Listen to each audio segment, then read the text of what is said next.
नंदू एक गरीब मेहनती किसान था। उसके पास अपनी जमीन नहीं थी, इसलिए वो गांव के जमींदार के खेतों में खेती का काम किया करता था। आजकल नंदू ने जमींदार के खेतों में करेले की फसल उगा रखी थी। नंदू, करेले की फसल कब तक तैयार हो जाएगी? इस बार करेला बढ़िया उग जाए तो शहर में अच्छे दामों में बेचकर कमाई अच्छी हो जाएगी। मालिक, बस अगले 2 महीने तक फसल पककर तैयार हो जाएगी। ठीक है, पूरी मेहनत से फसल उगा तभी महीने की पगार मिलेगी।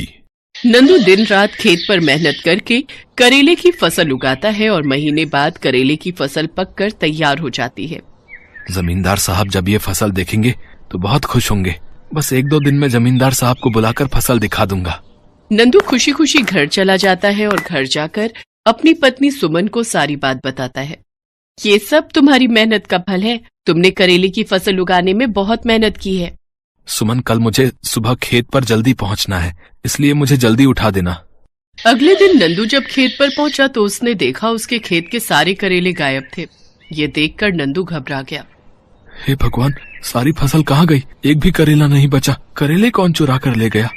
नंदू रोता हुआ जमींदार के पास जाता है। मालिक, खेत में से करेले चोरी हो गए। पता नहीं कौन फसल तोड़ कर ले गया। क्या? ये तू क्या कह रहा है? कहीं तो झूठ तो नहीं बोल रहा? कहीं तेरी नियत में फर्क आ गया हो? बात सुन ले मेरी, पूरी फसल के पैसे चाहिए, चाहे कहीं से भी लाकर दे, वरना मैं तुझे इस गांव में नहीं रहने दूंगा। मैं तुझे पुलिस के हवाले कर दूंगा। मैं तुझे 1 दिन का समय देता हूँ। पर मालिक, मेरा विश्वास कीजिए, मैंने कोई चोरी नहीं की। मुझे खुद नहीं पता कि खेत में से करेले कहाँ गायब हो गए। ए लड़को, इसे उठाकर हवेली से बाहर फेंक दो। अब तू कल सुबह तक मेरे पैसे देकर जा, नहीं तो मुझसे बुरा कोई नहीं होगा। हे भगवान, इतने पैसे कहाँ से लाऊंगा? मेरे कारण सुमन और बच्चे भी परेशान होंगे।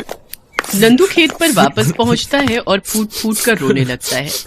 हे ईश्वर, मेरी मदद करो। करेले कौन चुरा कर ले गया? मुझे कुछ भी नहीं पता। अगर मैं कल सुबह तक जमींदार को पैसे नहीं दे पाया तो वो मेरे साथ साथ सुमन और बच्चों को भी गांव से बाहर फेंक देगा। नंदू अभी रो ही रहा था कि तभी वहाँ 2 परियां आती हैं और वो आपस में बातें करने लगती हैं। नीली परी, हमने तो बहुत बड़ी गलती कर दी। पिताजी की तबीयत के लिए हमने धरती पर जो करेले इस खेत से तोड़े थे, उसके कारण इस गरीब को कितनी परेशानी हो रही है। हाँ लाल परी, हमसे गलती हो गई। चलो हम इससे माफी मांगते हैं और जो भी करेले हमने लिए हैं उसके बदले इसे धन दे देते हैं। दोनों परियां नंदू के पास जाती हैं। नंदू उन्हें देखकर हैरान रह जाता है।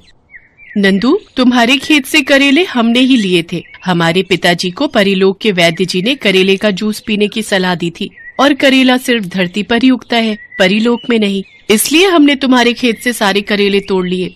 हम तो फिर से करेले लेने आए थे। हमें नहीं पता था कि इस फसल को धरती पर उगने में समय लगता है।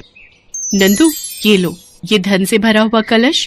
ये उन करेलों की कीमत है जो हमने तुम्हारे खेत से तोड़ लिए थे। नंदू सोने के सिक्कों से भरा कलश देखकर खुश हो जाता है। नंदू, क्या तुम हमारी मदद कर सकते हो?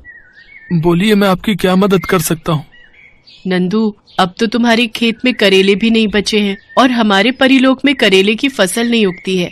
अगर तुम बादलों पर खेती कर सको तो हमें परीलोक में बहुत आराम हो जाएगा। इसके बदले हम तुम्हें उचित धनराशि भी दिया करेंगे। फिर तुम्हें जमींदार के खेतों पर काम करने की कोई जरूरत नहीं पड़ेगी। तुम बादलों पर ही खेती किया करना। क्या बादलों पर खेती? पर वो मैं कैसे कर सकता हूँ? तुम चिंता मत करो, हम तुम्हें सब समझा देंगे। अभी तुम जमींदार के रुपए लौटा दो, उसके बाद हम तुम्हें बादलों में परीलोक ले जाएंगे। नंदू जमींदार को फसल की सारी कीमत चुका देता है और उसके बाद परियां उसे बादलों में ले जाती हैं। पिताजी महाराज, ये नंदू है, अब से ये बादलों पर खेती करेगा। फिर तो परीलोक के वासियों को बहुत आराम मिल जाएगा। यहाँ पर करेले ना मिलने के कारण बहुत परेशानी होती है। लाल परी, नीली परी, तुम नंदू को सब कुछ समझा दो। बादलों पर जो हमारे खेत हैं, वहाँ पर नंदू आराम से करेले की खेती कर सकता है। जो आज्ञा महाराज, मैं कल सुबह से ही खेती के काम में लग जाऊंगा। नंदू बादलों पर बने खेतों में करेले की खेती करना शुरू कर देता है। नंदू के लिए एक परीलोक का सेवक रोजाना धरती लोक से लाने और ले जाने का काम करता था। धीरे धीरे बादलों पर करेले की खेती उगने लगती है। नंदू, तुमने तो कुछ ही समय में इतनी मेहनत से बादलों पर करेले की खेती उगा दी। हाँ माँ, नंदू बहुत मेहनती है, पर धरती लोक पर इसे इसकी मेहनत का फल नहीं मिलता। ये लो नंदू, तुम्हारी इस महीने की कमाई।